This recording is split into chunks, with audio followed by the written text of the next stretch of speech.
ಎಲ್ಲರಿಗೂ ನಮಸ್ಕಾರ. Welcome back to my channel. ನಾನು ಭಾನು.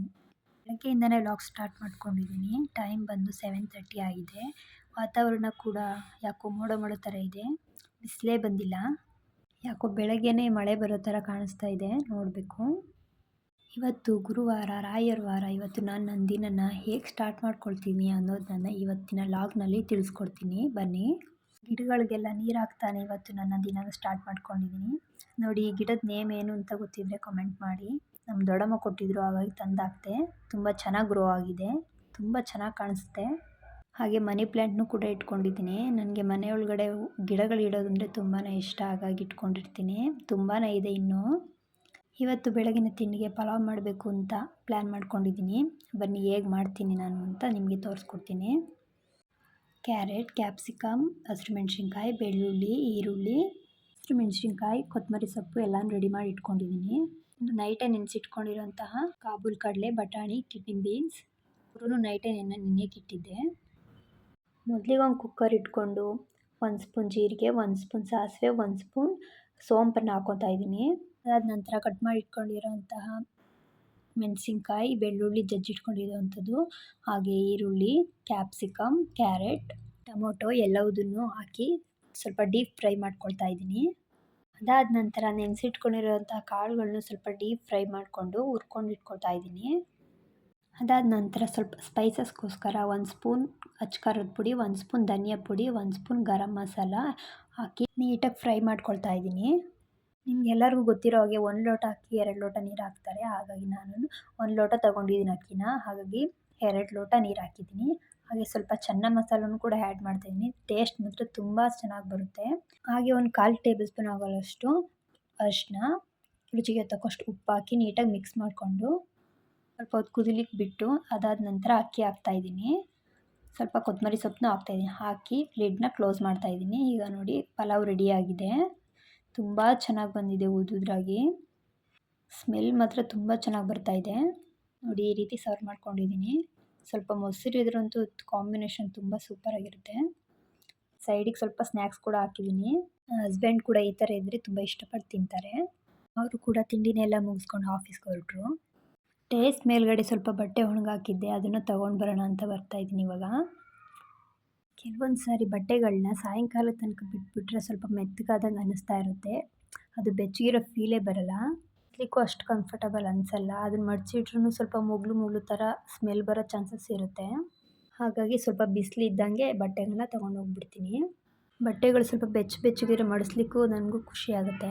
ಹಾಗಾಗಿ ಸ್ವಲ್ಪ ಬೇಗನೆ ಬಟ್ಟೆಗಳನ್ನ ತೊಗೊಂಡೋಗಿ ಮಡಿಸಿ ಎತ್ತಿಟ್ಕೊಬಿಡ್ತೀನಿ. ಬಟ್ಟೆಗಳನ್ನ ಕೂಡ ತೊಗೊಂಡು ನಾನು ಕೆಳಗಡೆ ಹೊರಟೆ. ಬಟ್ಟೆಗಳನ್ನೆಲ್ಲ ತೊಗೊಂಡು ಬಂದು ಇಲ್ಲಿ ಮಡ್ಸಕ್ಕೆ ಕೂತ್ಕೊಂಡಿದ್ದೀನಿ.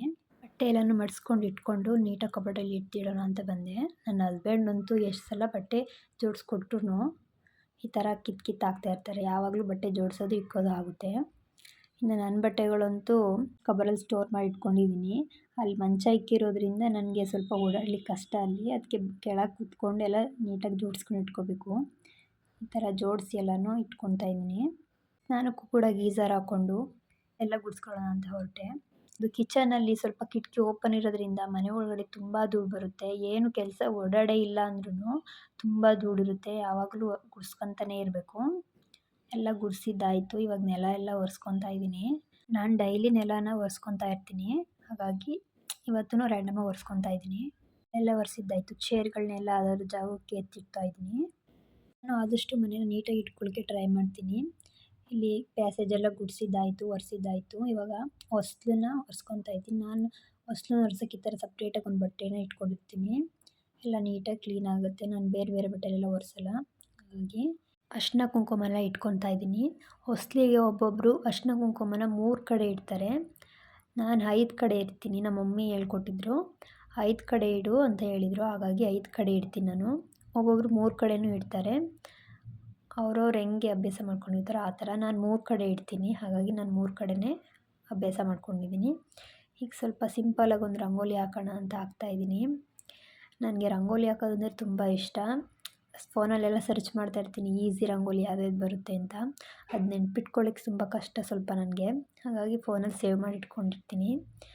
ಇದೇ ಥರ ಬಾರ್ಡರ್ ರಂಗೋಲಿ ಹಾಕೋಕ್ಕೆ ಅಂದರೆ ತುಂಬ ಇಷ್ಟ ನನಗೆ. ಹೈಸ್ಕೂಲ್ ಓದ್ತಿರ್ಬೇಕಾದ್ರಂತೂ ಒಂದು ಸಪ್ರೇಟಾಗಿ ಬುಕ್ಕೇ ಇಟ್ಕೊಂಡ್ಬಿಟ್ಟಿದ್ದೆ ಅದಕ್ಕೋಸ್ಕರನೇ.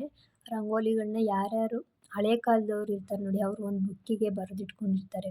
ಆ ಥರದ ಬುಕ್ನೆಲ್ಲ ಎತ್ಕೊಂಬಂದು ನಾನು ಅದೇ ಥರ ಹೊಸ್ದಾಗಿ ಟ್ರೈ ಮಾಡ್ತಿದ್ದೆ. ಅದನ್ನೆಲ್ಲ ಫುಲ್ ಒಂದು ದೊಡ್ಡ ಬುಕ್ಕಲ್ಲೇ ಸ್ಟೋರ್ ಮಾಡಿ ಇಟ್ಕೊಂಡಿದ್ದೆ. ಬಟ್ ಅದು ನಮ್ಮ ಅಜ್ಜಿ ಊರಲ್ಲಿ ಉಳ್ಕೊಂಡಿದ್ದೆ, ಸಿಕ್ಕಲಿಲ್ಲ ನನಗದು. ತುಂಬ ಚೆನ್ನಾಗಿ ಬಿಡಿಸ್ತೀನಿ ರಂಗೋಲಿನ. ಹಾಗಾಗಿ ಬುಕ್ ಇಲ್ವಲ್ಲ, ಹಾಗಾಗಿ ಫೋನಲ್ಲಿ ನೋಡಿಕೊಂಡು ಅದೆಲ್ಲ ಸ್ಟೋರ್ ಮಾಡಿಕೊಂಡು ಬಿಡಿಸ್ತೀನಿ. ಇನ್ಸ್ಟಾಗ್ರಾಮ್ ಐ ಡಿಲಂತೂ ಫುಲ್ಲು ರಂಗೋಲಿ ಅವ್ರದ್ದೇ ಐ ಡಿ ಜಾಸ್ತಿ ಇರುತ್ತೆ. ಪುಟ್ಟದ ರಂಗೋಲಿ ಹಾಕೋಕ್ಕೆ ಅಂದರೆ ತುಂಬ ಇಷ್ಟ ಆಗುತ್ತೆ. ಹಾಗಾಗಿ ಈ ಥರ ಪುಟ್ಟದೇ ಯಾವಾಗಲೂ ಟ್ರೈ ಮಾಡ್ತಾ ಇರ್ತೀನಿ. ಮನೆ ಎಲ್ಲ ಗುಡಿಸಿ ಒರೆಸೋದಂತೂ ಟೈಮ್ ಆಗಲ್ಲ. ಈ ರಂಗೋಲಿ ಹಾಕೋದು ತುಂಬ ಟೈಮ್ ಹಿಡಿಯುತ್ತೆ. ಯೋಚನೆ ಮಾಡಿ ಯಾವ ಥರ ಡಿಸೈನ್ ಹಾಕಬೇಕು, ಅಲ್ಲೇ ಕುತ್ಕೊಂಡು ಸ್ವಲ್ಪ ಯೋಚನೆ ಮಾಡ್ತಾ ಇರ್ತೀನಿ. ಯಾವ ಥರ ಡಿಸೈನ್ ಹಾಕೋದು, ಹೆಂಗೆ ಬರುತ್ತೆ, ಆ ಥರ ಹಾಕಿದ್ರೆ ಹಿಂಗೆ ಬರುತ್ತೆ ಅಂತ ದಿನ ಒಂದೊಂದು ಹೊಸ್ದಾಗಿ ಟ್ರೈ ಮಾಡ್ತಾ ಇರ್ತೀನಿ. ಈ ಥರ ಹೊಸ್ಲಿಗೆಲ್ಲ ರಂಗೋಲಿ ಎಲ್ಲ ಬಿಡಿಸಿದಾಯಿತು. ನೆಕ್ಸ್ಟ್ ಇವಾಗ ತುಳಸಿ ಕಟ್ಟೆ ಮುಂದೆ ಹೇಗೆ ಬಿಡಿಸ್ತೀನಿ ಅಂತ ತೋರಿಸ್ತೀನಿ ಬನ್ನಿ. ಇಲ್ಲೂ ಅಷ್ಟೇ, ಅದನ್ನ ತುಳಸಿ ಕಟ್ಟೆನೆಲ್ಲ ನೀಟಾಗಿ ಒರೆಸ್ಕೊಂಡು ಅದಾದಮೇಲೆ ಅರಿಶಿನ ಕುಂಕುಮ ಎಲ್ಲ ಇಟ್ಟು ಆಮೇಲೆ ರಂಗೋಲಿ ಹಾಕಲಿಕ್ಕೆ ಸ್ಟಾರ್ಟ್ ಮಾಡ್ಕೊಳ್ತೀನಿ. ಈ ಥರ ತುಳಸಿ ಕಟ್ಟೆ ಮುಂದೆ ರಂಗೋಲಿ ಹಾಕೋದು ನನಗೆ ತುಂಬ ಇಷ್ಟ ಆಗುತ್ತೆ. ಹಾಗಾಗಿ ನಾನು ದೊಡ್ಡದಾಗಿರೋ ರಂಗೋಲಿನ ಪುಟ್ಟದಾಗಿ ಹಾಕೋಕ್ಕೆ ಆಲ್ಮೋಸ್ಟ್ ಟ್ರೈ ಮಾಡ್ತೀನಿ. ಅದು ದೊಡ್ಡದಾಗಿ ಹಾಕೋಕ್ಕೆ ಅಂದರೆ ಸ್ಪೇಸ್ ಸಾಕಾಗಲ್ಲ. ಇಲ್ಲಿ ಮುಂದೆ ಇನ್ನೊಂದು ಮನೆ ಕೂಡ ಬೇರೆ ಇದೆ, ಅವರು ಕೂಡ ಓಡಾಡ್ತಾ ಇರ್ತಾರೆ. ಸುಮ್ಮನೆ ಹಾಕಿದ್ದು ವೇಸ್ಟ್ ಆಗುತ್ತೆ. ಹಾಗಾಗಿ ದೊಡ್ಡದೇನು ಹಾಕೋಕ್ಕೆ ಹೋಗಲ್ಲ. ದೊಡ್ಡದಿದ್ರೂ ಅದನ್ನು ಚಿಕ್ಕದು ಮಾಡಿಕೊಂಡು ಸಿಂಪಲಾಗಿ ಚೆನ್ನಾಗಿ ಕಾಣೋ ಥರ ಹಾಕ್ತೀನಿ. ಇವಾಗಿನ ಡಿಸೈನ್ಗಳು ಗೊತ್ತೇ ಇರುತ್ತಲ್ಲ ನಿಮಗೆ, ಒಂದು ಪುಟ್ಟ ರಂಗೋಲಿನ ದೊಡ್ಡ ರಂಗೋಲಿಯಾಗಿ ಮಾಡ್ತಾರೆ. ಅದೇ ಥರ ನಾನು ಕೂಡ ದೊಡ್ಡ ರಂಗೋಲಿನ ಸಣ್ಣ ರಂಗೋಲಿಯಾಗಿ ಮಾಡೋಕ್ಕೆ ಇಷ್ಟಪಡ್ತೀನಿ. ಸ್ಪೇಸ್ ಇದ್ದಿದ್ರೆ ನಾನು ಕೂಡ ದೊಡ್ಡದಾಗೆ ಹಾಕ್ತಾಯಿದ್ದೆ. ಆದರೆ ಏನು ಮಾಡೋದು, ಇಲ್ಲಿ ಸ್ಪೇಸೇ ಇಲ್ಲ, ಜಾಗ ಕಮ್ಮಿ ಇತ್ತಲ್ಲ, ಹಾಗಾಗಿ ಚಿಕ್ಕದೇ ರಂಗೋಲಿ ಹಾಕ್ತೀನಿ. ನೋಡಿ ಈ ಥರ ಹಾಕಿದ್ದೀನಿ. ಇಷ್ಟ ಆದರೆ ಒಂದು ಕಮೆಂಟ್ ಮಾಡಿ. ಇವಾಗ ಸ್ನಾನ ಎಲ್ಲ ಮುಗಿಸಿ ಫ್ರೆಶ್ ಅಪ್ ಆಗಿ ದೇವ್ರ ಪೂಜೆ ಮಾಡೋಕ್ಕೆ ಬಂದೆ. ನನ್ನ ಹೇರ್ ತುಂಬ ಲಾಂಗ್ ಇರೋದ್ರಿಂದ ಬೇಗ ಹೊರಿಸ್ಕೊಡ್ಬೇಕು, ಇಲ್ಲಾಂದರೆ ಶೀತ ಆಗುತ್ತೆ. ದೀಪದ ಎಣ್ಣೆನೂ ಕೂಡ ಖಾಲಿಯಾಗಿತ್ತು, ಹಾಗಾಗಿ ಅದನ್ನು ಕೂಡ ಸ್ಟೋರ್ ಮಾಡ್ಕೊತಾ ಇದ್ದೀನಿ ಬಾಕ್ಸಲ್ಲಿ. ವೀಕ್ಲಿ 1/2 ಲೀಟರ್ ತರ್ತೀನಿ ನಾನು ದೀಪದ ಎಣ್ಣೆನ. ಹಾಗಾಗಿ ವೀಕ್ಲಿ ಈ ಥರ ಸ್ಟೋರ್ ಮಾಡ್ಕೊಳ್ತಾ ಇರ್ತೀನಿ. 1/2 ಲೀಟರ್ ಎಷ್ಟು ಬೇಗ ಖಾಲಿ ಆಗುತ್ತೆ ಅಂತಲೇ ಗೊತ್ತಾಗಲ್ಲ, ಬೇಗ ಖಾಲಿ ಆಗಿಬಿಡುತ್ತೆ. ಹಾಗಾಗಿ ವೀಕ್ಲಿ 1 ಟೈಮ್ ತರಲೇಬೇಕು. ಬಾಟಲ್ಗೆ ಎಣ್ಣೆ ಎಲ್ಲ ಹಾಕ್ಕೊಂಡು ಅದು ಬಾಟಲೆಲ್ಲ ನೀಟಾಗಿ ಒರೆಸಿಟ್ಕೊತೀನಿ. ಇಲ್ಲಾಂದರೆ ಅದು ಕೈಗೆಲ್ಲ ಎಣ್ಣೆ ಆಗ್ತಾ ಇರುತ್ತೆ, ಹಾಗಾಗಿ ನೀಟಾಗಿ ವಾಶ್ ಮಾಡಿ ಇಟ್ಕೊತೀನಿ. ಇವಾಗ ದೇವ್ರ ಮನೆಗೆ ಬಂದು ದೇವ್ರಿಗೆ ಹೂವೆಲ್ಲ ಮುಡಿಸ್ತಾ ಇದ್ದೀನಿ. ಹೂವೆಲ್ಲ ಮುಡಿಸ್ಕೊಂಡು ಪೂಜೆ ಸ್ಟಾರ್ಟ್ ಮಾಡಬೇಕು. ನನಗೆ ದೇವ್ರ ಮನೆಗೆ ಅಲಂಕಾರ ಮಾಡೋದಂದರೆ ತುಂಬ ಇಷ್ಟ. ಹಾಗಾಗಿ ಹೂವೆಲ್ಲ ಜಾಸ್ತಿ ತರ್ತೀನಿ ನಾನು ವೀಕ್ಲಿ ಎಲ್ಲ. ನಾನು 2 ಟೈಮ್ಸ್ ಪೂಜೆ ಮಾಡ್ತೀನಿ ವೀಕ್ಲಿ. ಹೂವೆಲ್ಲ ತೆಗ್ದು, ಹಾಗಾಗಿ ಜಾಸ್ತಿ ಹೂವೆಲ್ಲ ತಂದು ಪೂಜೆ ಮಾಡ್ತೀನಿ. ಅಲಂಕಾರ ಎಲ್ಲ ಮುಗೀತು ನೋಡಿ, ಈ ಥರ ಮಾಡಿದ್ದೀನಿ. ಈಗ ದೀಪ ಹಚ್ಚಿ ಪೂಜೆ ಮಾಡ್ಕೊಳ್ತೀನಿ. ದೇವ್ರ ಪೂಜೆ ಮಾಡೋದ್ರಲ್ಲಿ ಒಂಥರ ಏನೋ ನನಗೆ ಖುಷಿ ಅನ್ನೋದಕ್ಕಿಂತ ಒಂದು ಪಾಸಿಟಿವ್ ವೈಬ್ ಇರುತ್ತೆ. ಹಾಗಾಗಿ ಈ ಥರ ಮನೆಯೆಲ್ಲ ನೀಟ್ ಮಾಡ್ಕೊಂಡು ದೇವ್ರ ಪೂಜೆ ಮಾಡಿದ್ರೆ ನನಗೆ ತುಂಬ ಖುಷಿ ಆಗುತ್ತೆ. ಹಾಗೆ ಅಮ್ಮನ ಮನೆಗೂ ಕೂಡ ಹೊರಟೆ ನಾನು. ಇಲ್ಲಿ ನೋಡಿ ನನ್ನ ತಮ್ಮ ಬೇರೆ ಬಂದ. ನನ್ನ ಮಗಳು ನೋಡಿ, ಅವ್ನು ಬಂದ ತಕ್ಷಣ ಏರ್ಕೊಂಬಿಟ್ಲು ಹೋಗಿ. ನಮ್ಮ ಅಣ್ಣನ ಮಗಳು ಅವಳು ನಿಂತ್ಕೊಂಡಿಲ್ಲ, ನನ್ನೇ ಎತ್ಕೊ ಅಂತ ಮೇಲೋಗಿ ಕೂತ್ಕೊತಾವಳೆ. ಏನು ಹೊಟ್ಟೆ ಕಿಚ್ಚು ಅಂತ ಇಬ್ಬರನ್ನೂ ಎತ್ಕೊಂಡು ನಿಂತ್ಕೊಂಡವನು. ಅಮ್ಮ ಇಲ್ಲಿ ಪಾಪನ ಮಲಗಿಸ್ತಾ ಇದ್ದಾರೆ. ಅವಳು ನನ್ನ ಹತ್ರ ಮಲಗಿ ಅಂದರೆ ಮಲಗ್ತಾಯಿಲ್ಲ, ಎಷ್ಟು ತಟ್ಟಿದ್ರು ಅಮ್ಮನ ಹತ್ರೇ ಮಲಗಬೇಕಂತೆ. ಅಮ್ಮ ತಟ್ಟಿ ಕೊನೆಗೂ ಮಲಗಿಸಿದ್ರು. ಸರಿ, ನನಗೂ ಟೈಮ್ ಆಗ್ತು ಅಂತ ನಾನು ಹೊರಟೆ. ನನ್ನ ಹಸ್ಬೆಂಡ್ ಕೂಡ ನೈಟ್ ಶಿಫ್ಟ್ ಹೋಗ್ತೀನಿ ಅಂತ ಹೇಳಿದರು. ಹಾಗಾಗಿ ಸೊಪ್ಪೆಲ್ಲ ತಂದೆ ಅಡುಗೆ ಮಾಡಲಿಕ್ಕೆ ಅದನ್ನೆಲ್ಲ ಸೋಸಿಟ್ಕೊಳ್ತಾ ಇದ್ದೀನಿ. ಟೊಮೊಟೊನೂ ಖಾಲಿಯಾಗಿತ್ತು, ಮೊನ್ನೆ ಟೊಮೊಟೊ ತಂದಿರಲಿಲ್ಲ, ಹಾಗಾಗಿ ಅದನ್ನು ಬುಟ್ಟಿಗೆ ಹಾಕ್ಕೊಂಡು ಇಟ್ಕೊಳ್ತಾ ಇದ್ದೀನಿ. ಸೊಪ್ಪನ್ನೆಲ್ಲ ನೀಟಾಗಿ ವಾಶ್ ಮಾಡ್ಕೊಳ್ತಾ ಇದ್ದೀನಿ. ಸೊಪ್ಪಲ್ಲಿ ಸ್ವಲ್ಪ ತುಂಬ ಮಣ್ಣಿತ್ತು, ಹಾಗಾಗಿ ಒಂದು 4 ಟೈಮ್ಸ್ ವಾಶ್ ಮಾಡಿದೆ. ಅದನ್ನು ಒಂದು ಸ್ವಲ್ಪ ಹೊತ್ತು ನೆನೆ ಇಟ್ಬಿಟ್ಟು ವಾಶ್ ಮಾಡಬೇಕು, ಇಲ್ಲಾಂದರೆ ಮಣ್ಣೆಲ್ಲ ಹೋಗೋದೇ ಇಲ್ಲ, ಬಾಯಿಗೆ ಸಿಗ್ತಾ ಇರುತ್ತೆ. ಇವಾಗ ಒಂದು ಚಾಪಿಂಗ್ ಬೋರ್ಡ್ ತೊಗೊಂಡು ಸೊಪ್ಪನ್ನೆಲ್ಲ ನೀಟಾಗಿ ಕಟ್ ಮಾಡ್ಕೊಳ್ತಾ ಇದ್ದೀನಿ. ಕಟ್ ಮಾಡಿಕೊಂಡು ಹಾಕ್ಕೋಬೋದು, ಇಲ್ಲ ಹಾಗೇನಾದರೂ ಹಾಕ್ಕೋಬೋದು. ನಾನು ಕಟ್ ಮಾಡಿ ಹಾಕ್ಕೊಳ್ತೀನಿ, ಯಾಕೆಂದರೆ ಸೊಪ್ಪನ್ನ ಹುರಿತೀವಲ್ಲ ಬಸ್ಸಾರು ಮಾಡಲಿಕ್ಕೆ ಹುರಿತೀವಲ್ಲ, ಆವಾಗ ಜಾಸ್ತಿ ಕ್ವಾಂಟಿಟಿ ಆಗೋಲ್ಲ, ಅದು ಸ್ವಲ್ಪನೇ ಆಗಿಬಿಡುತ್ತೆ. ಹಂಗಾಗಿ ನಾನು ಸೊಪ್ಪನ್ನ ಕಟ್ ಮಾಡ್ಕೊಂಡು ಹಾಕ್ಕೊಳ್ತೀನಿ. ಸೊಪ್ಪೆಲ್ಲ ಕಟ್ ಮಾಡಿದ್ದಾಯ್ತು. ಇವಾಗ ಮೊಳಕೆ ಹುರುಳಿ ಕಾಳನ್ನ ತೊಳ್ಕೊಳಕ್ಕೆ ಇಟ್ಕೊಳ್ತಾ ಇದ್ದೀನಿ. ಅದರಲ್ಲೂ ಸ್ವಲ್ಪ ಕಲ್ಲು ಎಲ್ಲ ಇರುತ್ತೆ, ಜಾಸ್ಕೋಬೇಕು ನೀಟಾಗಿ. ಅದನ್ನು ಕೂಡ ನೀಟಾಗಿ ನೀರಾಗಿ ವಾಶ್ ಮಾಡಿಕೊಂಡು ಹಾಕ್ತಾಯಿದ್ದೀನಿ. ಹಾಗೆ ಒಂದು ಟೊಮೊಟೊನೂ ಕೂಡ ಹಾಕ್ತಾಯಿದ್ದೀನಿ ಬೇಯಲಿಕ್ಕೆ. ಒಂದು ಚಮ್ ನೀರು ಹಾಕ್ತಾಯಿದ್ದೀನಿ, ಜಾಸ್ತಿ ಹಾಕ್ಬಾರ್ದು ನೀರು, ಸೊಪ್ಪೆಲ್ಲ ಜಾಸ್ತಿ ಬೆಂದ್ಬಿಡುತ್ತೆ. 1-2 ಸ್ಪೂನ್ ಉಪ್ಪು ಹಾಕ್ತಾಯಿದ್ದೀನಿ. ಲಿಡ್ ಕ್ಲೋಸ್ ಮಾಡಿ ಬೇಯಲಿಕ್ಕೆ ಇಡ್ತಾಯಿದ್ದೀನಿ. ಒಂದು ವಿಷಲ್ ಅಷ್ಟೇ ತೆಗ್ಸೋದು ನಾನು. ಅದು ಬೇಯೋಷ್ಟರಲ್ಲಿ ಖಾರ ರುಬ್ಕೊಳ್ಳೋಕ್ಕೆ ಒಂದು 3 ಈರುಳ್ಳಿ, ಒಂದು 6 ಮೆಣಸಿನ್ಕಾಯಿ, ಒಂದು ಗೆಡ್ಡೆ ಬೆಳ್ಳುಳ್ಳಿ ಹೆಚ್ಕೊಳ್ತಾ ಇದ್ದೀನಿ. ಇಲ್ಲಿ ನಾನು ಇಬ್ಬರಿಗೆ ಮಾಡ್ತಾ ಇರೋದ್ರಿಂದ ಕಡಿಮೆ ಕ್ವಾಂಟಿಟಿಯಲ್ಲಿ ಮಾಡ್ಕೊಳ್ತಾ ಇದ್ದೀನಿ. ಖಾರ ರುಬ್ಬಲಿಕ್ಕೆ ಪಲ್ಯಕ್ಕೆ 2 ಒಟ್ಟಿಗೆ ಕಟ್ ಮಾಡಿ ಇಟ್ಕೊಂಡಿದ್ದೀನಿ. ಈಗ ಒಂದು ಪ್ಯಾನ್ ಇಟ್ಕೊಂಡು ಒಂದು ಸ್ಪೂನ್ ಆಗೋಷ್ಟು ಎಣ್ಣೆ ಹಾಕ್ಕೊಂಡು ಈರುಳ್ಳಿ, ಮೆಣಸಿನ್ಕಾಯಿ, ಬೆಳ್ಳುಳ್ಳಿ ಎಲ್ಲನೂ ನೀಟಾಗಿ ಫ್ರೈ ಮಾಡ್ಕೊಳ್ತಾ ಇದ್ದೀನಿ. ಅದು ಫುಲ್ಲು ಘಮ ಬರಬೇಕು ಈರುಳ್ಳಿದು, ಅದೊಂಥರ ಘಮ ಬರುತ್ತೆ. ಆ ಘಮ ಬರೋ ತನಕನೂ ಹುರ್ಕೋಬೇಕು, ನೀಟಾಗಿ ಫ್ರೈ ಮಾಡ್ಕೊಳ್ಬೇಕು. ಅದಾದ ನಂತರ ಸೊಪ್ಪು ಕಾಳು ಬೇಯಕ್ಕಿಟ್ಟಿದ್ನಲ್ಲ ಅದನ್ನು ಸೋಸ್ಕೊತಾ ಇದ್ದೀನಿ. ಸೋಸೋ ಜಾರಲ್ಲಿ ತುಂಬ ಬಿಸಿ ಇದೆ, ಹಾಗಾಗಿ ಸೋಸ್ಕೊಳ್ತಾ ಇದ್ದೀನಿ. ಈಗ ಒಂದು ಮಿಕ್ಸಿ ಜಾರ್ ತೊಗೊಂಡು ಹುರಿದಿಟ್ಕೊಂಡಿರೋಂಥ ಮೆಣಸಿನ್ಕಾಯಿ, ಈರುಳ್ಳಿ, ಬೆಳ್ಳುಳ್ಳಿನ ಹಾಕ್ಕೊಂಡು ಟೊಮೊಟೊ ಬೇಯಕ್ಕಿಟ್ಟಿದ್ನಲ್ಲ ಅದನ್ನೂ ಹಾಕ್ಕೊಂಡು ನೀಟಾಗಿ ಸ್ಮ್ಯಾಶ್ ಮಾಡ್ಕೊಳ್ತಾ ಇದ್ದೀನಿ. ಸ್ವಲ್ಪ ಕಾಳನ್ನೂ ಹಾಕ್ಕೊಳ್ತಾ ಇದ್ದೀನಿ. ಒಬ್ಬೊಬ್ಬರು ಕಾಳು ಸೊಪ್ಪು ಎರಡೂ ಹಾಕ್ಕೊತಾರೆ, ಒಬ್ಬೊಬ್ಬರು ಕಾಳು ಮಾತ್ರ ಹಾಕ್ಕೊತಾರೆ. ನಾನು ಕಾಳು ಮಾತ್ರ ಯೂಸ್ ಮಾಡ್ತೀನಿ. ಒಂದು ಸ್ವಲ್ಪ ತೆಂಗಿನಕಾಯಿ, ಸ್ವಲ್ಪ ಕೊತ್ತಂಬರಿ ಸೊಪ್ಪು, ಒಂದು ಸ್ಪೂನ್ ಜೀರಿಗೆ, ಇದೇ ಮೇಯ್ನು. ಜೀರಿಗೆ ಹಾಕೋದ್ರಿಂದ ತುಂಬಾ ಟೇಸ್ಟ್ ಬರುತ್ತೆ ಬಸ್ಸಾರು, ಹಾಗಾಗಿ ಜೀರಿಗೆನೇ ಸ್ವಲ್ಪ ಜಾಸ್ತಿ ಕ್ವಾಂಟಿಟಿಲಿ ಹಾಕ್ಕೋತೀನಿ. ಒಂದು ಸ್ವಲ್ಪ ಹುಣಸೆಹಣ್ಣು ಹೀಗೆ ರುಬ್ಕೊಂಡು ಇಟ್ಕೊಂಡಿದ್ದೀನಿ ನೋಡಿ. ಸ್ವಲ್ಪ ತೆಳ್ಳಗೂ ಇಲ್ಲ ಗಟ್ಟಿಗೂ ಇಲ್ಲ, ಆ ಥರ ರುಬ್ಕೊತೀನಿ.